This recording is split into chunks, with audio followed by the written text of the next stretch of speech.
Oke, tunggu ya. Ini saya apa? Pas udah recording, tapi ini slide-nya nggak muncul ya Bu ya? Di- Di kita muncul, Pak. Di Oh Bapak oke, belum. oke. Jadi saya dari sini aja. Oke ya. Ya kita lanjutkan Bapak Ibu sekalian. Tadi kita lagi membahas contoh soal ya. Kita lagi membahas contoh soal yang ada di negara ini. Apakah negara ini sudah mencapai iklim netral atau belum, Bapak Ibu sekalian? Nah, ini diketahui bahwa benar tadi ada yang menjawab ya, negara ini belum mencapai iklim netral. Karena apa? Karena di negara ini dia menghasilkan 1.000 ton karbon CO2 ekuivalen. Tapi di sisi yang lain, dari 1.000 itu dia hanya menyerap 300 total CO2 ekuivalen. Jadi di negara ini belum mencapai iklim netral. Jadi saya ulangin, iklim netral itu adalah tercapai ketika eh, jumlah sektor dari penghasil gas rumah kaca itu lebih sedikit atau sama dengan dari sektor penyerapnya. Oke, ini ada contoh yang kedua. Apakah ada yang berani ini menyelesaikan tantangan nomor 2 untuk menentukan apakah di negara ini sudah mencapai iklim netral?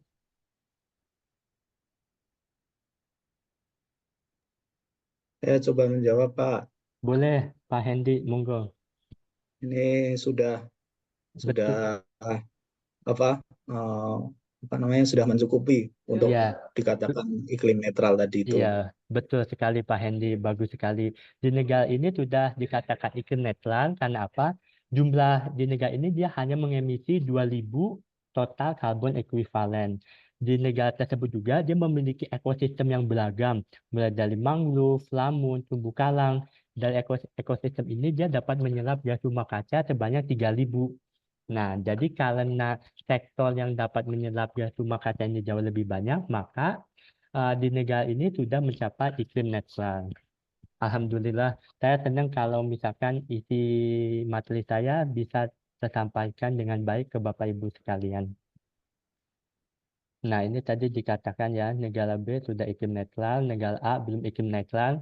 Nah, jadi ini kalau mau dikatakan iklim netral, saya ulang lagi, sektor penghasilnya harus lebih kecil atau sama dengan dari sektor penyerapnya. Nah, selanjutnya ini kita akan membagi tugas kelompok ya diskusi kelompok ini karena ada 6 orang jadi kita akan membaginya ke dalam 2 kelompok. Kelompok yang satu ini akan membahas apa yang dapat pemerintah lakukan untuk mengurangi gas rumah kaca dari sektor transportasi. Nah itu tugas kelompok satunya.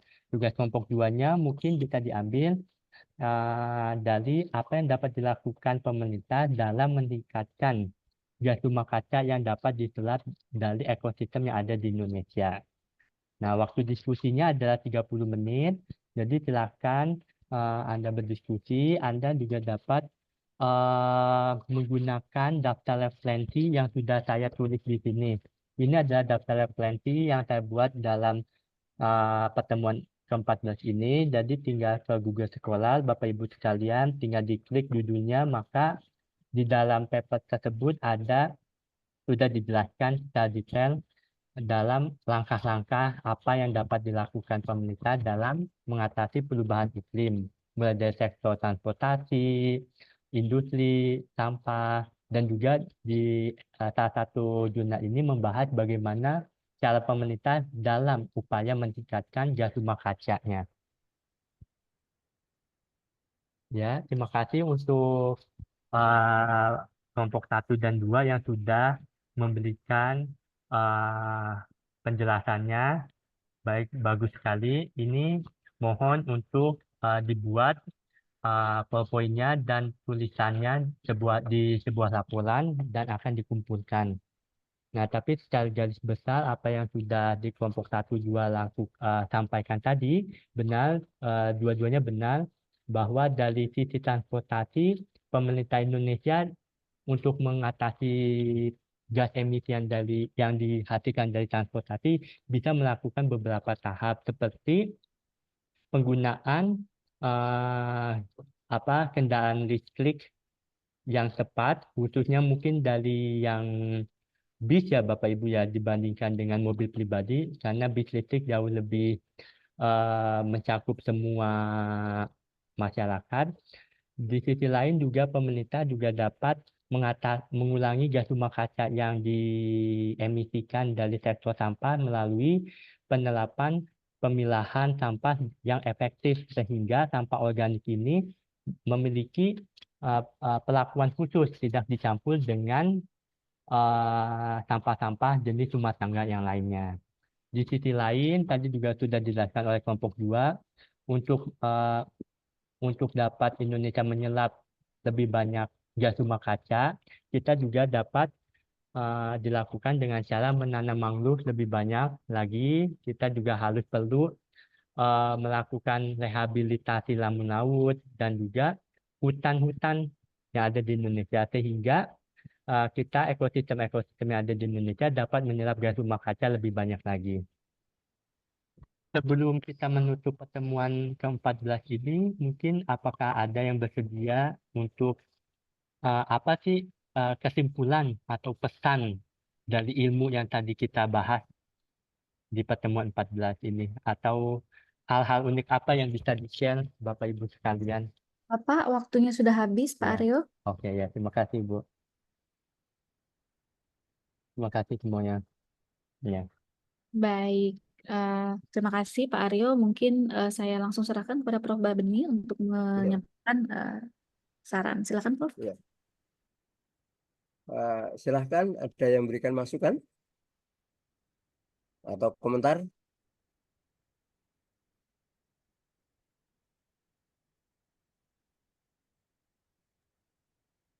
Ya mungkin mohon izin saya Prof coba Ya, ya. memberikan Ya, apa? silakan Pak Endi.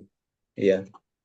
Mungkin dari saya secara umum sebenarnya udah cukup runtut, udah cukup bagus, materinya juga sepertinya ini materi daging, materi yang penuh dengan informasi penting seperti itu. Namun mungkin kalau dari saya sih PPT-nya bisa lebih interaktif lagi, mungkin seperti itu. Tapi secara garis besar ini sudah sangat bagus dan runtut, dan teorinya pun juga udah dapat. Mungkin seperti itu Bapak dari saya. Terima Terima kasih. kasih Pak Hendy. Ada yang lain? Oke, dari saya Pak, Ya, mohon izin. Pak Ari. Ya, kalau menurut saya sudah bagus Pak, ya, karena sudah mengikuti prosesnya. Hanya saja tadi kepotong, jadi materinya lupa-lupa ingat lagi tadi. Ya, pokoknya intinya sudah bagus lah. Masih ada? Terima kasih Pak Hendy. Ya. Eh, yang kalau isi urutan udah ini hanya apa namanya intonasi dengan peserta didik perlu lebih interaktif.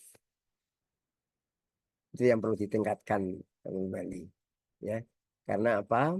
Kalau kita terlalu sibuk dengan kita, artinya sebagai pendidik kita yang banyak ngomong, itu cenderung tidak akhirnya peserta semakin tidak memperhatikan. Nah, kalau dari kita interaktif, maka mereka akan ini tidak memperhatikan apa yang kita sampaikan. Itu mereka akan malu, kan segan melihat ke sana. Nah, itu yang perlu menjadi perhatian lebih lanjut sini. Kemudian juga kalau di antara peserta tadi mungkin ada nggak perhatian, sekali-kali kita mengajukan pertanyaan orang di sebelahnya. Ini sangat penting. Kenapa? Kalau orang di sebelahnya, kan tadi nggak perhatikan, kita tunjuk sebelahnya, itu pasti mereka menjadi ini perhatian ke kita. Jangan. Kadang-kadang, oh ini dosen tertentu langsung kita tunjuk, nggak perhatikan. Itu justru shock. Kalau shock kita akhirnya tidak menangkap ini. Tapi kalau ini sebelahnya ada proses psikologis yang dia ini otomatis sadar bisa konsentrasi kembali pada apa yang kita sampaikan. Ya, ini ini apa namanya itu. Kemudian ini apa namanya ini juga kesimpulan karena waktu habis ya terpaksa nggak bisa dilakukan. Saya kira itu bisa peserta selanjutnya Bu. Terima kasih Prof. Badeni masukannya dan teman-teman sekalian. Ya, Akan saya Baik. pertimbangkan. Terima kasih banyak. ya.